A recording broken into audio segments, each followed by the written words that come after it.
ఈరోజు నేను చూపించే రెసిపీ కందగడ్డ మెత్తాళ్ళు కాంబినేషన్ పులుసు. ఆయిల్ వేడెక్కాక స్పూన్ మెంతులు ఒక 5, వెల్లుల్లి చిల్లీ ఒక 3, ఆనియన్ ఒక 2 కట్ చేసుకున్నాను. ఆనియన్ టమాటాలు ఒక 3 తీసుకున్నాను. కొత్తిమీర, కరివేపాకు, ఉప్పు, రాళ్ళుప్పు, పసుపు ఒక స్పూన్. టమాటాలు మగ్గాయి కదా, టమాటాలు మగ్గాక కందగడ్డ ఇలా కట్ చేసుకొని, దీంట్లో ఫైబర్ ఎక్కువ ఉంటుంది, అప్పుడప్పుడు తింటే చాలా హెల్త్కి మంచిది. మినిట్స్ ఇవి వేగాలి.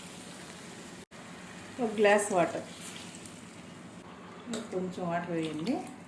10 మినిట్స్ ఉడకని చూసుకోవాలి కందగడ్డ ఉడికిందా లేదని. తాళ్ళు కందగడ్డ ఉడికాకే చింతపండు గుజ్జుగా పోసుకోవాలి. కారం 1/2 స్పూన్. దీనికి కారం, ఉప్పు, పులుపు కరెక్ట్గా ఉంటేనే టేస్ట్ ఉంటుంది. 5 మినిట్స్.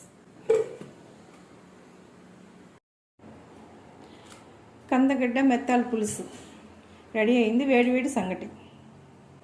ఒకసారి మీరు ట్రై చేసి చూడండి ఎలా ఉంటుందో.